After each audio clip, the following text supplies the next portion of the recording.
Assalamualaikum warahmatullahi wabarakatuh. Alhamdulillahirabbil alamin. Asyhadu an la ilaha illallah wa asyhadu anna Muhammadar Rasulullah. Allahumma salli ala sayyidina Muhammad wa ala alihi wa ashabihi ajmain, amma ba'du. Yang terhormat Ustadz Khairun Nidom dan teman-teman yang saya muliakan, pada kali ini kami dari kelompok 10 yaitu Muhammad Firdaus Songkutomo dan Elvi Sri Rahayu akan memaparkan presentasi dari ilmu qiraat, yaitu ilmu nagom atau makomat beserta spesifikasinya. Materi pada kali ini yaitu antara lain pengertian ilmu nagom, sejarah perkembangan ilmu nagom, macam-macam makomat dan spesifikasinya, cabang nagom atau makomat.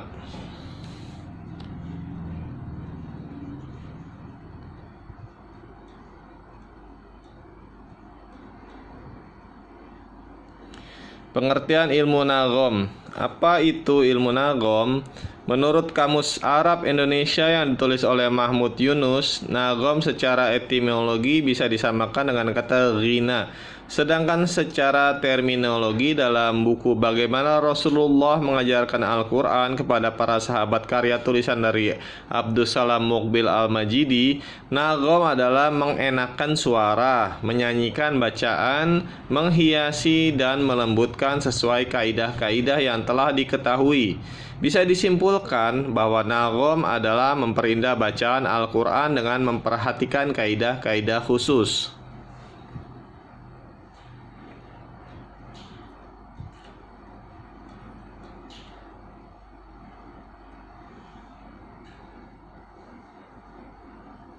Sementara itu, hukum membaca Al-Quran dengan nagom diperbolehkan menurut kesepakatan para ulama, seperti pendapat Mehmet Paksu, seorang pakar Islam asal Turki, dalam ulasannya di Reciting the Quran with Taghani. Para ulama sepakat bahwa membaca Al-Quran dengan suara yang indah merupakan amalan yang dianjurkan. Tidak hanya ia yang berpendapat demikian, namun Imam Nawawi juga berpendapat seperti itu. Ia menuturkan bahwa semua ulama sepakat bahwa memperindah suara dalam bacaan Al-Quran diperbolehkan dengan batas-batas tertentu. Jika batas-batas itu dilanggar, seperti mengabaikan tajwid, menambahkan atau mengurangi satu huruf, maka bacaan dengan nagom bisa jadi haram hukumnya.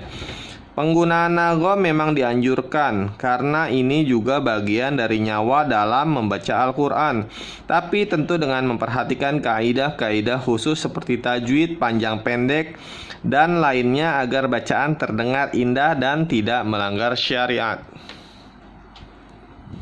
Sejarah perkembangan ilmu nagom. Ibnu Manzur menjelaskan dalam Lisan Al-Arab, dinukil oleh Dr. Bashar Awad Ma'ruf dalam bukunya Al-Bayan fi Hukun Al-Taghani bi Al-Quran, bahwa ada dua teori tentang asal mula munculnya nagom Al-Quran. Pertama, dinyatakan bahwa sumber nagom Al-Quran berasal dari ghina atau nyanyian yang turun-temurun dilantunkan oleh bangsa Arab. Kedua, nagom terinspirasi dari nyanyian budak-budak kafir yang menjadi tawanan perang.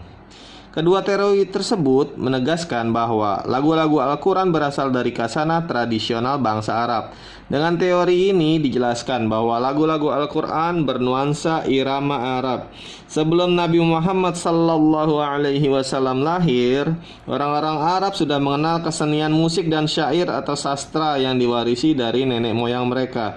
Tradisi tersebut terus berlanjut ketika Rasulullah menyampaikan misi risalahnya di tengah-tengah masyarakat Arab.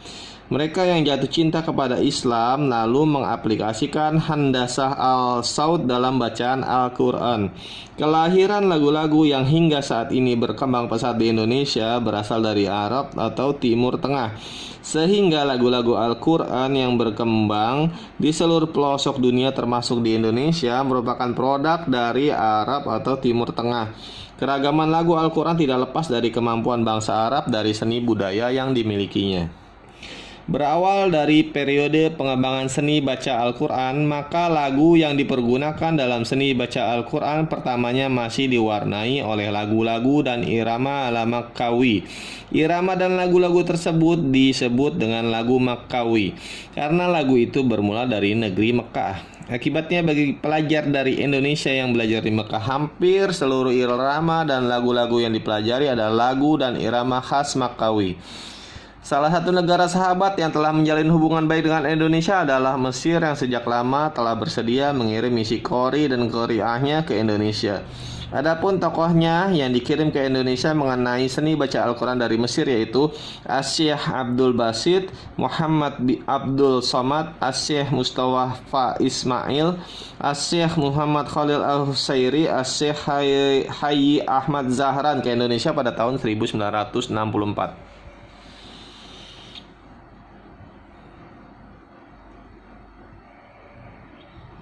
Terkait dengan ini, Muhammad Syatibi dalam penelitiannya mengungkapkan bahwa jalur sanad awal yang ada dan berkembang di Indonesia merujuk pada 5 orang ulama Al-Quran. Mereka adalah Kiai Muhammad Munawir Krapyak 1941 Masehi, Kiai Munawar Sidayu Gresik 1944 Masehi, Kiai Said bin Ismail Sampang 1954 Masehi, Kiai Mahfud Termas 1917 Masehi, dan yang terakhir yaitu Kiai Muhammad Dahlan Khalil Jombang. Melalui penelusuran yang dilakukan, kelima orang ulama ini memiliki jalur sanad yang berbeda-beda. Namun semuanya bertemu pada jalur Abu Yahya Zakaria Al-Ansari. Dengan adanya para utusan Mesir dari Mesir ke Indonesia, maka seni baca Al-Quran di Indonesia terdorong cepat perkembangannya, sehingga dalam perkembangan berikutnya dapat berkembang sendiri tanpa adanya motivasi dari luar.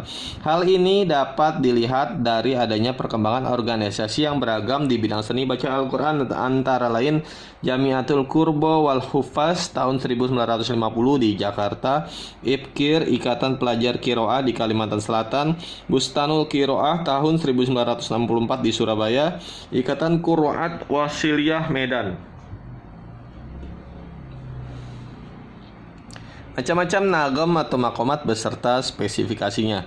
Qori-qori di seluruh dunia selalu menggunakan salah satu dari 8 nagom atau makomat Qur'aniyah atau yang biasa dikenal dengan nagom Al-Quran. Berikut nama-nama 8 nagom tersebut dengan variasinya. 1. Nagom Bayati Husaini. Bayati identik dengan lantunan yang lambat. Bayati ini pun terbagi ke dalam 4 tingkatan nada, yaitu Bayati Asli Koror, Bayati Asli Nawa, Bayati Usaini Nawa, Bayati Asli Jawab, Bayati Asli Jawabul Jawab, dan Bayati Syuri Jawabul Jawab. Yang kedua yaitu Soba atau Maya. Lagu Soba terdiri dari 5 bentuk dengan 3 variasi, yaitu Ajami, Mahur, dan Bastanjar.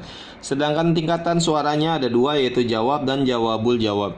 Yang ketiga yaitu Hijazi atau Hijaz. Hijazi atau Hijaz terdiri dari 7 bentuk dan 4 variasi, yaitu Kard, Kurt, Naqrish, dan Kurd. Sedangkan bentuk tingkatan suara ada 3, yaitu Jawab, Jawabul Jawab, dan Koror.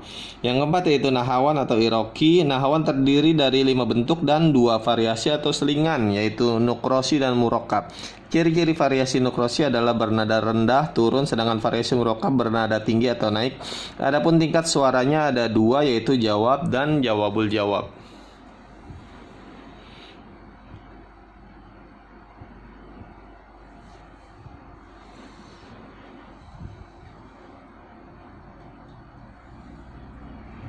Yang kelima yaitu Sika. Sika terdiri dari 6 bentuk dan 4 variasi atau selingan, yaitu Misri, Turki, Romi, dan Urok.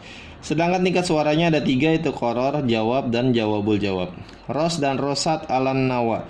Ros selalu berhubungan satu sama lainnya. Artinya kalau mau mulai dengan lagu ros, maka mesti dilanjutkan atau disambung dengan ros alan nawa. Jadi lagu ros di bagian ini hanya sebagai pembuka saja. Adapun lagu ros dan ros alan nawa terdiri dari 7 bentuk dan 3 variasi, yaitu usyak, janjiran, dan syabir ala ros. Sedangkan tingkat suaranya ada 2, yaitu jawab dan jawabul jawab. Yang ketujuh yaitu jiharka. Lagu jiharka terdiri dari 4 bentuk dan 1 variasi, yaitu kurdi. Sedangkan tingkatan suara ada 2 tingkatan suara, yaitu jawab dan jawabul jawab. Yang kedelapan yaitu banjaka. Lagu banjaka atau rakbi hanya khusus untuk lagu-lagu dalam bacaan tartil Quran dan lagu-lagu nyanyian qasidah saja, dan jarang sekali, bahkan hampir tidak pernah sama sekali diterapkan atau dipakai dalam bacaan tilawatil Quran. Kemungkinan besar karena lagu tersebut kurang begitu cocok bila dimasukkan atau dipraktekkan.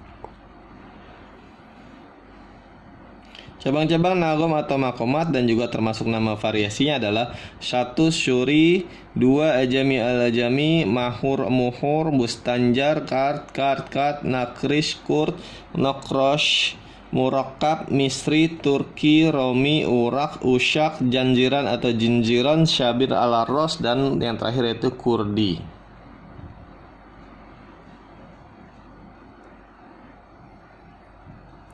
Demikian presentasi dari kami kelompok 10. Untuk kurang lebihnya mohon maaf. Assalamualaikum warahmatullahi wabarakatuh.